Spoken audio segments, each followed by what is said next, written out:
heard a cat video playing on it.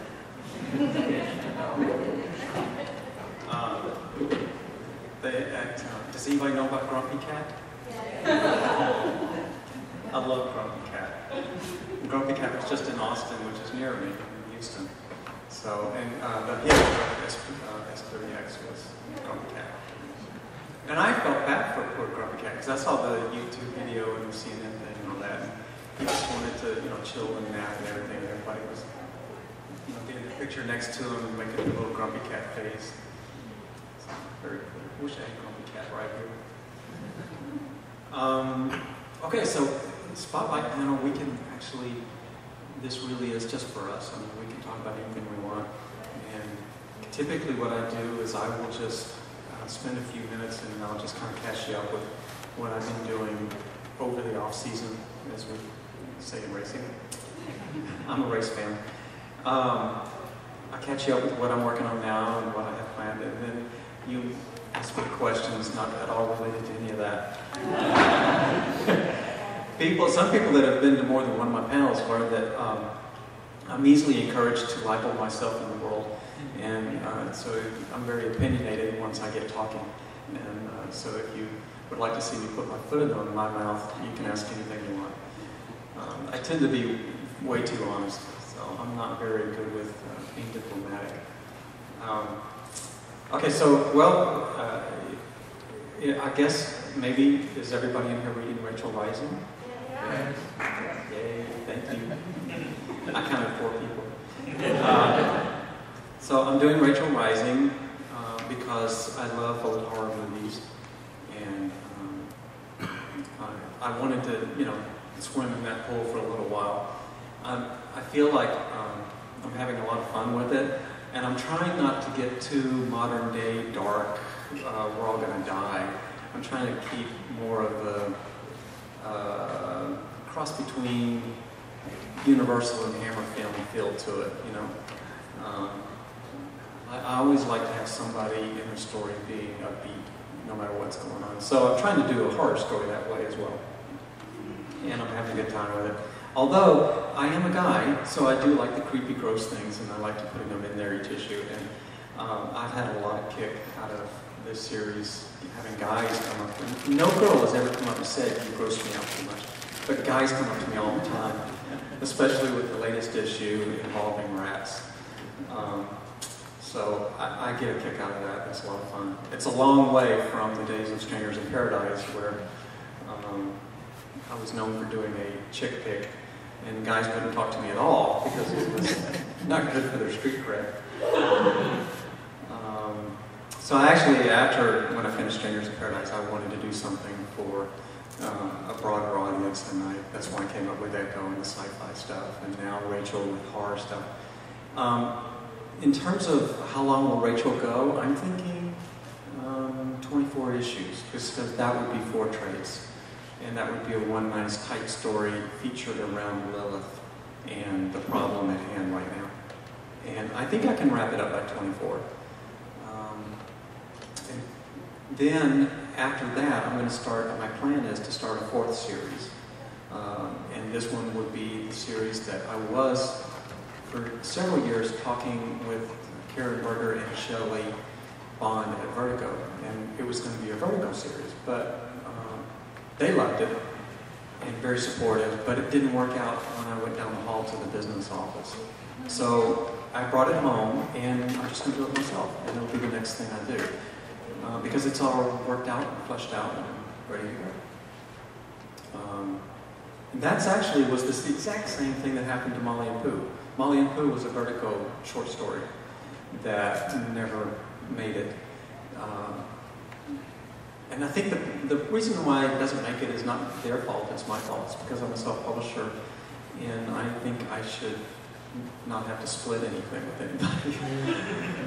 Self-publishers being a self-publisher is like having your own band, and you can, play whatever you want, write whatever you want, do what you want. It's your freedom. So you get used to that, and it's hard to go be the guitar player for Britney Spears' band. And work on an assembly line book. So I have the next series lined up, And I have that, which means it will take me about another year to finish Rachel Rising. I tend to do 9 issues a year. If you do every 6 weeks, like I do, it works out to be 9 issues a year and another 2 trades. So probably about this time next year, should be close to wrapping it up. And I'm thinking I'll be talking about a Rachel Rising omnibus for San Diego 2014. That's where I am with Rachel Rising. In terms of Rachel Rising and Hollywood, the property is optioned with a really good place, and really good people are working towards getting a team built for it, and I think they've secured a showrunner. So I'm trying not to worry about it too much. I mean, they tell me things, and I go, yay, but I don't really. It means more to them than it does to me as far as who's who. So I think that would be really cool if they could get that on. I have a goal. The only reason I made Echo and Rachel Rising is because they're both high concept and easier to explain, which means that hopefully they can break that Hollywood barrier for me. And if they do, then I will be able to have a much easier time going into a meeting and talking about Strangers in Paradise, which is impossible to pitch. What is it? That's like, So my entire career is built around just trying to open the door for that one property, and so that somebody will say, okay, we trust him. Do you have anything else? Oh yes, I do. I have this 300-pound book right here. So that's kind of my ulterior motive on all that stuff. Working my way. Oh well, I should talk about, since I opened up the subject of Strangers in Paradise. There's the omnibus coming, and recently I opened it up for pre-orders. We're reprinting the big Strangers in Paradise omnibus, and it's 2 1,200-page books in a slipcase, and it's every single page that was ever printed plus a bunch that weren't. And every offshoot and one story and all this other stuff, everything I ever did. And it's also the collection that I went through and edited and fixed everything and took out all the censorship. Back in the 90s when I was making Strangers in Paradise, it was, trying to have a pop fiction story about lesbians or gay issues or things like that. It just wasn't a good climate. Don't take today's climate for granted. So doing that book, a lot of times I would walk into a comic shop and they'd be on a counter in a triple X box, even though the entire issue was Francine in a sweater. And the Lady Death Bible was on the spinner rack out front.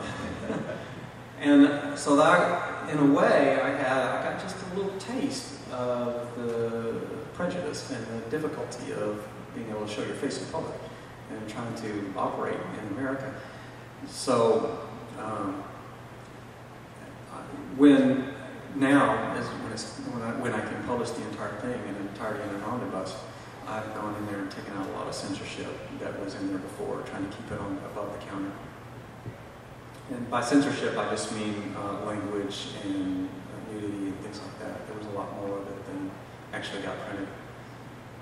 In my mind, Kachu cussed like a sailor, and even in the uncensored version, she doesn't do that. But I was thinking of girls that I know that's just, I mean, every time you took them to dinner or something like that with a bunch of people, people were red-faced, like, I can't believe she just said that. Anyway, I was thinking Kachu was like that. But I never was able to write that in a comic book because, it's a kid's medium. And then as the comics grew up in the last 20 years, things have changed and become a lot more liberal, accepting, and the fiction has gotten better. When I started in comics 20 years ago, it really was just a bunch of comic people. And I think I started noticing it, that a lot of America's great short story writers were joining the medium, because where else do they go? They don't want to be in a poetry anthology. So the level of accomplishment and the level of work rose a lot in the last 20 years in comics. And you guys, you know that. You've seen the the big names that and produce great stories. And I think that's what helped why Hollywood started paying attention. The stories got better. Okay, so that's it for Rachel. And then on the Echo, we just have all I do now is I just take care of the book and just offer it for sale as a hardcover and all that. And I can't believe I'm still finding customers. I can't believe. That's the amazing thing about publishing is that you make it once and it's not dead. Then it just starts taking on its own life. It's like people saying, I want a baby. And then they discover, oh, they also get a 4-year-old, and a 5-year-old, and a 6-year-old, and a 7-year-old. And so it is that way with a book. You know, at first you just think, oh, I just want this book in my hand. Well, here I am years later, and I'm still selling that book, and it's pretty cool. So I'm enjoying that. And of course, with Strangers in Paradise, I sell as many of the first trade paperback this week as I sold the week it came out. So that is an amazing syndrome. What I traded for that was the week it came out, I only sold 100 copies. But I've sold 100 copies every week since. So that's the thing about indie. You know, there's no big splashes, no big hits, you know, and I'm always under the radar, and I never have a line, but the book just continues to sell. So I'm so grateful for that. And when I meet other young cartoonists or writers who come up and they want to get into it, I'm always trying to encourage them because I love cartoonists and writers, of course, but a lot of new creators that I meet are not looking for to make a splash in their life. They just want that book in their hand. You know, it's just a feeling of personal accomplishment and pride. And that tends to be the kind of people that buy it. People that buy that kind of book are real leaders. People that love stories and characters and getting lost in that world. So when I go out to cons like this, meeting people like that is the greatest part of the weekend for me. Meeting readers and smart people. I've noticed that all the people that read my book tend to be really smart and intellectuals. And almost all of you are really good looking. So it's a pleasure to meet people. When I was doing Echo, I met a lot of scientists. A lot of scientists came up and said, thanks for writing fiction for us. I guess that must be what it's like for Gary Larson when he was doing that. He met a lot of scientists and people from the Smithsonian. So that's it. That's a quick wrap up on the books. If you want me to talk about the novel or working in the studio or other stuff, just point me in a direction. So otherwise, I'll just start rambling. And the next topic on my mind is auto racing. Stop me quick. Yes? What other genres are you looking at for potential next ones? You've done Strangers, and then you did sci-fi and horror. The next one is fantasy. A little more all ages. I say all ages, but probably I'm better around 6 or 7 plus, 8 years old plus on the fantasy. There's no little dancing ponies or anything. I only realized last week that Rachel Rising should qualifies as 12 plus on Comicsology. I didn't know that. I never thought about it. I was thinking it was like 16 plus or whatever, but then I read what's allowed. You can get one mention of this word and this much skin. And I categorized it as 12 plus, so I didn't know it was that young. But the next series will be fantasy. A little more all ages, a little more accessible. Still the tide of the same universe? This one would be tough. Honestly, this would be tough. Now, he's referring to the fact that, Tammy and Casey make an appearance in Echo because it's the same United States, the same time frame. And I like the idea that that occurred just a few years after the end of SIP, and you wonder, where's everybody? What are they doing? Well, we found Tammy and Casey at a house on the West Coast, a really nice house, and they're just chilling. And they experienced part of what Echo is all about. And so when we started Rachel Rising, people were saying, is that going to be in the same? And I like the idea that there's a Terryverse. That it is all, like Hyman did. and it all connects. So yeah, at some point before I end Rachel Rising, I really do want somebody from SIP to drive through town and have car trouble, like Twilight Zone. And they're stuck there for an issue. So I will try very hard to fit that in the midst of all the destruction I have planned with Lilith. But the fantasy story is, that'd be stretching it, because,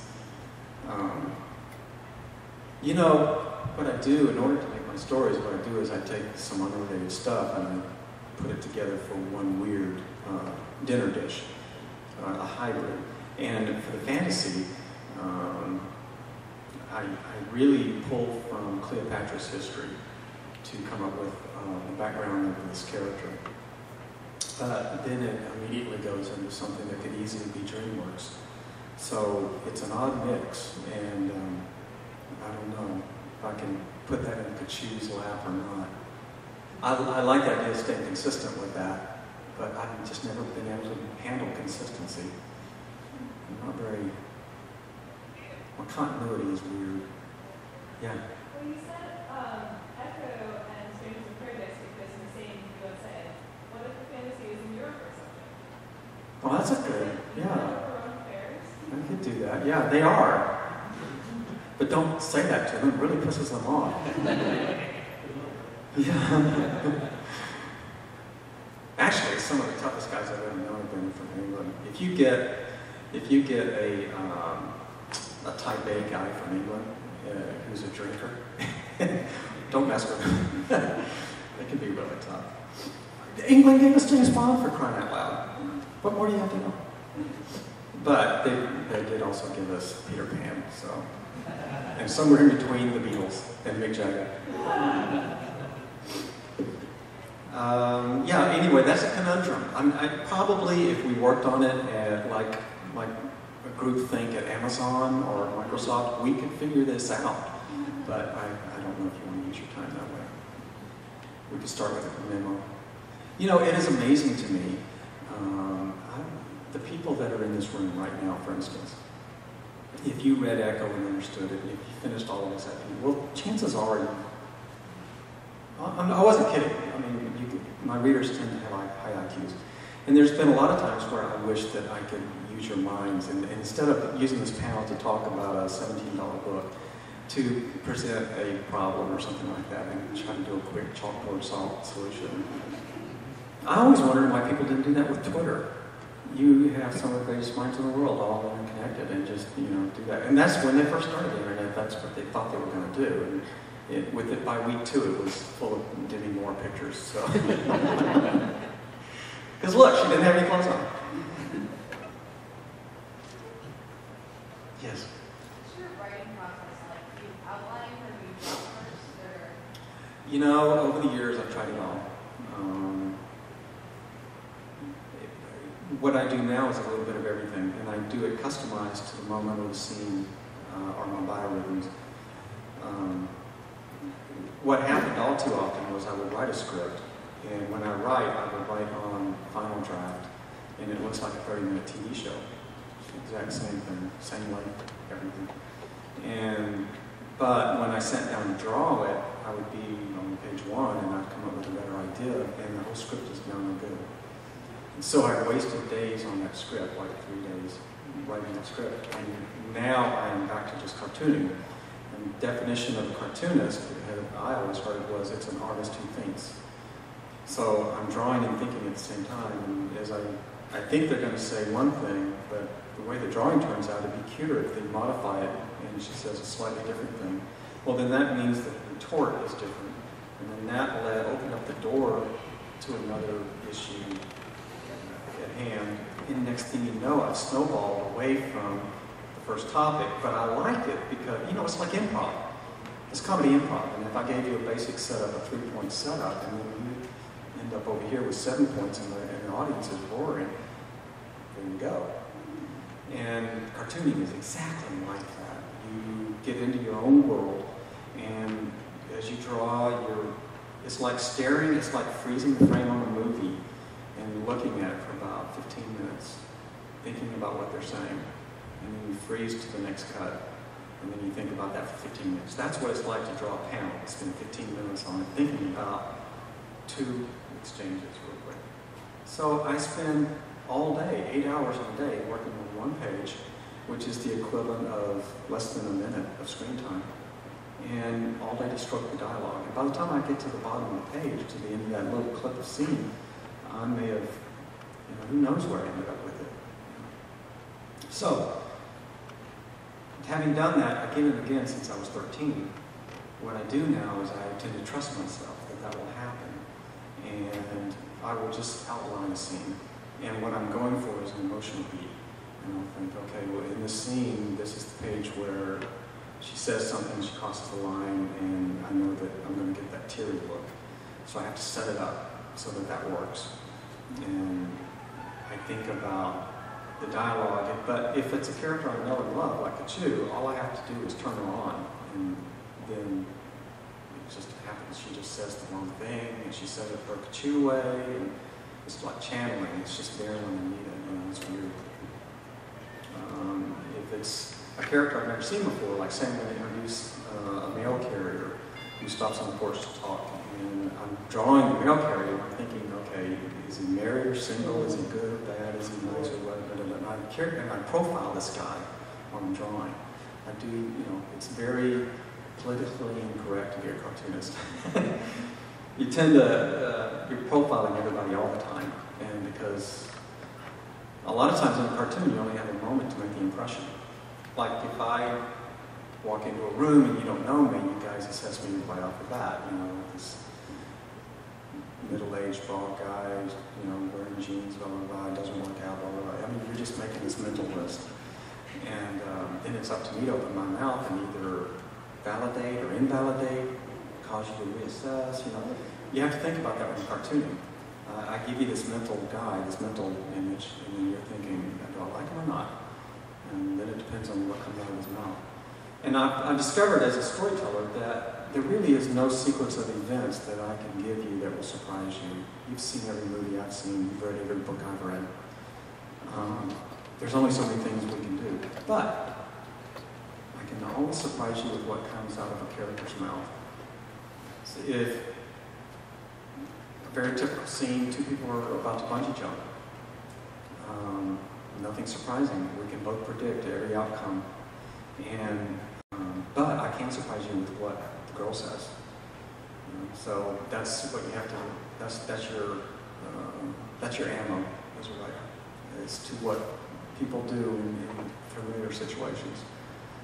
Once I kind of got the grasp of that in the middle of SIP, that is what I was playing with. I kept it in mind from then on. I'm really writing about ordinary people in extraordinary circumstances. Like if any of us was really challenged, whether it's in that classic, what would it take to make you take a life? Or what would it take for you to step up and have your hero moment? Or what would it take to scare you and make you run away and be ashamed? That kind of stuff. As a writer, you have to go there and mine that, and pull that out. And everybody has different boundaries and different tolerance levels, and you have to know people. Like, this kind of person has that, this kind of person has that. I don't know. There's a lot of psychology in it. The more psychology you can put in the back of your mind, I think if you have it in the front of your mind, you might hammer away an agenda. And nobody likes a writer who's hammering away an agenda. But if you can stay altruistic and neutral and just kind of present everybody as they are, you have a better chance. That was the most long-winded answer to a simple question. That'll teach you to ask. Yes. If one of your properties got picked up and produced for television or a movie or whatever, how involved would you want to be? Would you be interested in seeing someone else's interpretation of it, or would you want to be able to guide it into that different medium? It's not what I grew up wanting to do. I never grew up dreaming of being a producer or a director. I did grow up dreaming of wanting to be a cartoonist or make books. So I would never leave that. I want to leave a lot of books in my wake. And that's what will make me feel good when I'm dead and gone. I'll feel really good when I'm dead if I have books. I won't care what's in, on iTunes necessarily so much. Although I understand that that is the future record, so it's important. I don't dismiss it. But it's not my specialty. And that's a whole other career. To think that a writer from Texas can go to Hollywood and help them and tell them what to do. That's crazy. That's like thinking, okay, if John Hopkins picks up your idea, you're going to go there and run the place. So I would leave them alone. But the thing is, I have two problems. And so once they understand these two things, then I'm happy to turn them loose. And I have killed projects over this. I killed an Echo script and I killed an SIP option over this. On SIP, they optioned it and then spit back all this dramatic lipstick lesbian stuff. And I killed it. And I'll never be able to hold my head up again.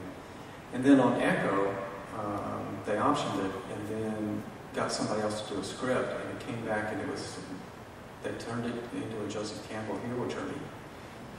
Every single fucking beat. All the way down to 3/4 into the film, the hero walks away, and doubt, and then at the last minute, that guy's going to take over, and then he comes back and saves the day, beat him up. Oh, I really hate the hero's journey. Somebody started talking about that, a number of decades back, and then everybody just, used it to death. It's like writing the same pop song over and over and over. Now, to me, a hero's journey is a Steven Seagal movie. So, you'll notice in Echo that although there is some quiet hero's journey, that I did everything I could not to follow the tropes. I try to break them. And so I want to be sure that they don't do that they don't turn out an action formula movie with every predictable moment. But the other thing, and here I am admitting my ego. I do have an ego when it comes to my work. I know what I look like in a mirror. I mean, I don't want to be a presentator at an award show, but when it comes to my work, I'm very proud of it. And I think that I found something in my work that you can't just give one comment to any screenwriter in Hollywood and they're going to be able to spit it back at me for 7 years. I think that there's things about the dynamics of the relationships and what I'm looking for. Like you heard me just get real boring when I started talking about all the stuff I said. There's just like this huge room full of it. And although it's boring to hear about it if you're not a writer, it's really important if you are a writer as to how you're going to write a Kachu scene without it looking like fan fiction. Because fan fiction tends to copy what I've already done, what they've seen, and then they riff off that. But if you want to write a new Kachu scene between her and Francine, well, you need to not only understand the characters Francine and Kachu, but you need to understand the women that influence a Kachu-like character, where that kind of woman comes from, and why they are that way, and where Francine comes from, and why the difference between them creates this beautiful yin-yang, and it's that Lennon McCartney thing, that Richard Jagger thing that goes on, that is chemistry. And so it's tricky. And a lot of the screenwriters that I've met in Hollywood today, they spend a lot of time there, and so they'll have a lot of influences from film and what's hot now, and indie films and things like that. So their influences are different than mine. And it's not that we can't find a common ground, it's that I just want to be sure that the attempt is made. That in the beginning, I would like to meet with the showrunner and the head writer, and I would hope that they would listen to me for a couple of hours and let me explain what I was trying for. And then, once that is accomplished, I am a huge believer in band dynamics, that 4 people getting together can produce something so much more magical than the solo act. And I've always wanted to be part of 3 people or 4 people that were smarter than me, and how lucky am I, and we're making something incredible. I've always wanted to be in a band like that. And so I really believe that a team could take over my crude idea and just expand it beyond my wildest belief. And I think the movies like Iron Man and the Avengers are great proof of that. Those movies are fantastic, and they represent comics well, and then they came up with ideas that the print writers never think of. The artists never thought. No artist in Iron Man ever thought to have a mint check on the suit. You know, no artist on Silver Surfer ever thought, well, sure, you could go through the board and be upside down. You know, the print people don't think that way. So you have to get those DreamWorks minds to do that, you know. So I love the creative people that are in Hollywood, and you just have to point them in the right direction. So I would just want to be sure to get that, and not, you know, not that person who gave me back a Joseph Campbell screen. Be careful. Yeah. Aside from you pitching to Vertigo, have you ever pitched anything else to Marvel or to DC? Well, yeah, technically, from day one, I was trying to pitch SIP to Fantagraphics. And I begged them for 1 year to please take it, please publish it. And they wouldn't do it, so that's why I self-published. So I started off begging. And then, when I finished SIP, I knew I wanted to take a summer off for several months. And I went to DC and campaigned for DC, Supergirl. I really wanted to do Supergirl. It's the only character I wanted to do. And I felt strongly about it because I thought, you know, she should be one of your 4 main icons. Instead, you have 4 guys, and if you need a 5th wheel, then you add Wonder Woman up there, but she's not the strongest character. It should be Supergirl. And you've taken your strongest female potential character and turned her into a sidekick for 50 years. And I thought it was a crime that she should... And what I wanted to do was give her own series and give her a life and flesh her out so that she became more than 2D. And it never worked out because when the time came and I was talking to them, the Supergirl editor didn't know me from Adam, and they had already just hired a new team. And they were on the track that they weren't going to just interrupt for me. So it never worked out. And then a couple years ago, Jimmy Palmiotti and Amanda Connor did a run on Power Girl, and it was exactly what I was wanting for Supergirl. It was the first comic I loved since I was 12. Is their 1 year on Power Girl.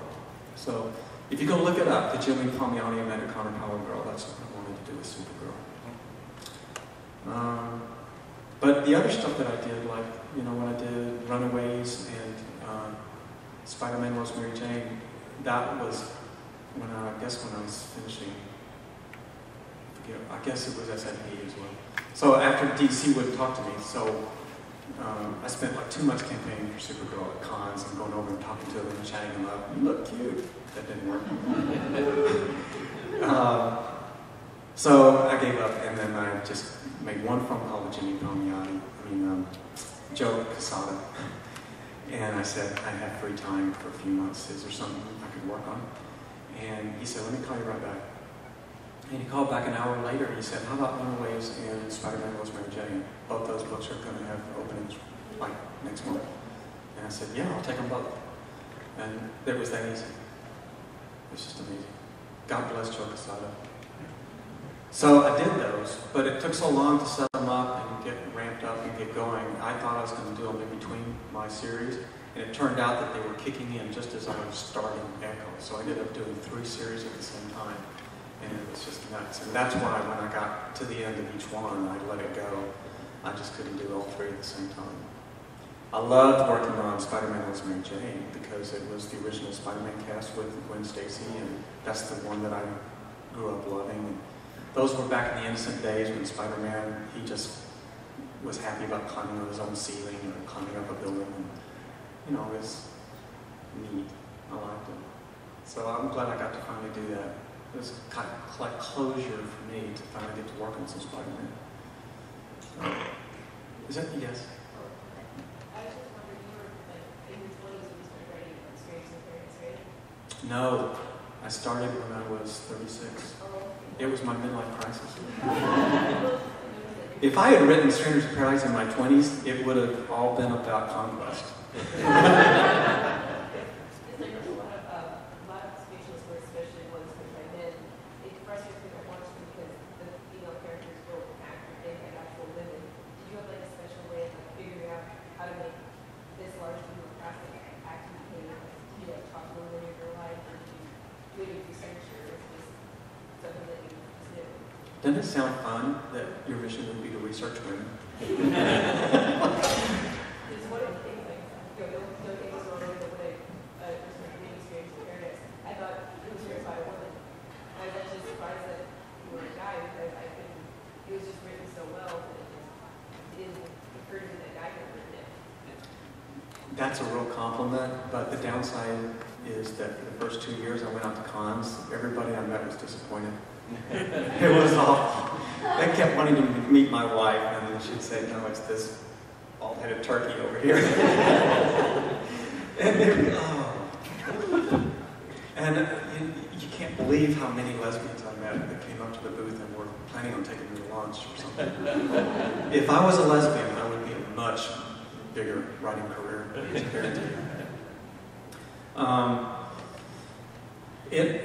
It happened because I had a missing dad childhood. So I grew up with my mother and my 2 sisters.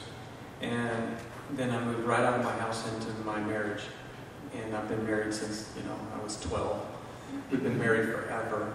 So I have always lived with a woman. And I've made I've put my foot in my mouth every single way a man possibly can. I've made every man mistake there is. And I don't like making mistakes. I'm a people pleaser. I want to not have you upset with me. So when you're telling me off and I'm taking my medicine, then I spend the next 2 weeks going, I'm so stupid. What should I have done? And so I've spent my whole life thinking about, what should I have, as the guy, have done, and what it. And at first, for the first 25 years, I was just like, oh, fuck you. But then after that, when, something changes in a guy chemically in his 20s. And he's a different guy at 30 than he was at 20. You can't tell at 20 what a guy's going to be like when he's 30. You just can't. And that's why I'm kind of worried about young marriages, because you don't know what you're going to get. It's like marrying a 6-year-old. You have no idea what you're going to end up with. But somewhere around 30, 2 things happen. One is that the chemical that makes a guy think about sense of consequences kicks in only around age 27, and that's biology. That's why most race car drivers are young and freestyle exporters. But also, they get a heart, and they begin thinking about your side of the argument, and they really don't want to upset you, really don't want to hurt you, and they'd rather. That still starts kicking in unless you're Hannibal Lecter. And so I really don't think I could have written Strangers in Paradise in my 20s, because I was a real asshole. I was so full of myself. And but a few years later, there would be things you would remember something where you had hurt somebody, and you spend the rest of your life regretting it, And so I have a head full of that stuff, and I used it in my stories. I brought it back in the stories, and Freddie did some of it, and David did some of it, and Kachu did some of it, Francine, and it's just like all those conversations that if I had some of those conversations back, I would have diffused them instantly. It's all in how you respond, and it can be from the very first response. So, as a writer, in a way, forget about the comic crap. Just start thinking more like Neil Simon, like you're writing a play about relationships and people talking for an hour and a half, and what you would do with your conversations now if you had a chance to do them over. So that's what it was like. When I was 36, I was editing, online editing, in post-production facilities. I had been a manager for years, and I didn't want to do it anymore. And I thought I would rather tell stories. So comics were the fastest way to get stories out to people without having to use a committee. But I'm not really a comic geek. So what I did was I pulled from movies and books and things like that, and instead I drew it, and I have a sketchbook from when I was 12 years old, and it's two characters talking, a guy and a girl, and they're having an argument. Who draws that when they're 12? There's also some Green Lantern and, you know, other drawings in there, but I drew that. And so I'm just wired that way. I just wish everybody would get along. You know. And so there was some point in the 80s when, you know, the groundwork for women's lib was laid in the 60s and 70s, and in the 80s a lot of it kicked in. But when it kicked in, one of the things that I noticed the most was all the angry female comics. And there was a real run on them for years and years, and I got this overall impression that women were angry. And then I felt kind of guilty for it, you know, I took it on myself. And so that's really kind of where Kachoo came from. Kachoo came from this whole center point of anger. And then by that point, you know, I'm mid-30s, and men in their 30s have a lot of frustrations because there's a lot of things you're not going to be able to do anymore. And so they start getting angry, and there's this slow burn in men from like mid-30s all the way up to your mid-50s. And by that time, you're too tired to be angry anymore. But I pulled in that slow burn, and I did a lot of SIP was made in anger, where I was either me or Kachoo was venting about relationships and stupid people in the world and administrations you don't like, and you know, just things like that. It was a great platform. But if you've noticed that you ask one question and I answer from all these angles, like I over, that's what it's like for me to work. The whole point of this page may be, she picks up a bottle and says a few words and walks out, and then I've got all this shit in my head, and I'm thinking, you know, like, which words do I use? Do I talk about this issue or that issue? It's like overload. So calling it all down into a comic book is really hard for me. That's why I wanted to do the novel, so I'd have more room. Writing a comic book is like writing a song.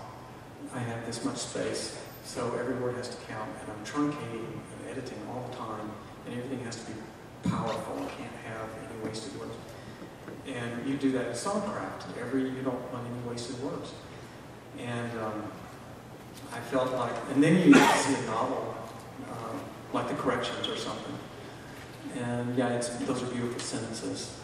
They're not Jeanette Winterson, but they're beautiful sentences. But the guy just had it forever, every day. And it's a different discipline. I'm afraid that if I were to get too deep into the novel, that I would never shut up. It would be Henry Miller. Yeah. If you're able to get a Stranger's production going, what do you think would benefit better? Something like a Mad Men, Breaking Bad, Walking Dead kind of setup, or something like Buffy Vampire Slayer, Serenity kind of thing, episodic like that? From day one, I thought of it as a TV show, and there was no one plot. It was just a way to live with characters. Like, there is no plot to The Sopranos, right? We just lived with them for 5 years. A lot of crap happened. So that's SIP. Yeah, but each of those were like little movies. Mini arcs, exactly. And that's how I structured SIP. It's basically in those little trays. Right. So that would benefit it better than the self-contained. Well, you know what? I've changed my mind. I've been converted to thinking really the strongest way to hit the world with it is to do I Dream of You as a movie. And it's one tight story about Darcy Parker, the Parker girls, and it does this. So there you go. And if they want to know more of it, then the SIP world knows that there's a ton more of it. But that would be the best opening salvo that I could think of. And I went back and forth on that over the years, but recently a really smart lady has looked at it, and that's her take on it, and I agree with her now. So there's people working on that. What kind of run would you see? 5 years, 7 years? No, on what I'm talking about is just an I Dream of You movie. Okay. And if there's anything after that, God bless. But Rachel Rising is obviously meant to be a TV series. And Echo was meant to be a movie. It's 3 acts. I actually sat down and lined out 3 acts. But like you said, those are the shoehorns to get. I only did that so that I can do this. You know, SIP wasn't my first choice. I did that because the story I wanted to do was too hard for me as a beginner. And I've yet to do that story. It was kind of a big vision, sci-fi fantasy, you know. But I thought, I don't have the chops for this. So what do I, and I went back to just going what I did naturally, which was I was always cartooning a guy and a girl having a relationship argument. So that's why the first scene I ever drew in Stranger in Paradise was Freddie and Francine breaking up. And then I just did a forensic thing, like what has to happen on the days before that to get this clear-headed thinking girl to act like that in the park. And then what would happen when she goes home. And then I just built the story that way, from the middle out. So, non-linear works sometimes. Yes. I think that idea of having that strange and nervous and is the really genius idea for a movie. But that being said, would you ever, taking it to Hollywood, did you always imagine it just as a live action? Yeah. Actors, would you ever consider doing animation? So when your style would translate really well to animation? You do? If it was kept exactly how your illustration style is, not any clear. Yeah. It'd be tricky, but they could do it. But it would, you know. Because I don't have animation background, I couldn't trust it would pull it off, and I know that would be expensive. And I would want it to be more like Don Bluth, you know, as opposed to a lot of computer help. It would be more like fluid. That's how I envision it. Yeah. Which I would imagine would be a lot of work. Oh yeah, I don't even know if they do that anymore. Does anybody even know how to do that anymore? That's what I was going to say. You'd probably say, yeah, how about you sit? Well, maybe you sit down and do. Yeah, that'll happen. Well, the big problem with an animated movie is you have no popular person to pull in the crowd and ticket. So there you go, spending a lot of time and money, you know, competing against kiddie flicks to end up with maybe not a big opening, and then going straight to airplanes. And we spent 5 years doing that, so the risks are high. Yeah. But I mean, you know, if you heard that there was going to be a Stranger in Paradise movie with, say, Scarlett Johansson and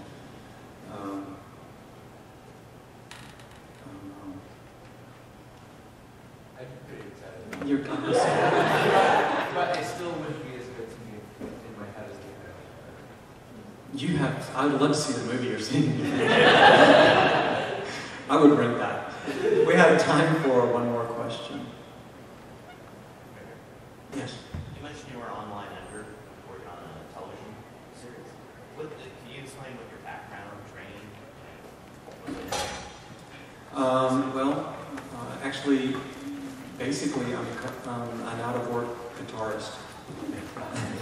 My wife married a musician, and I was playing in rock and blues bands that were cover bands in the Texas area.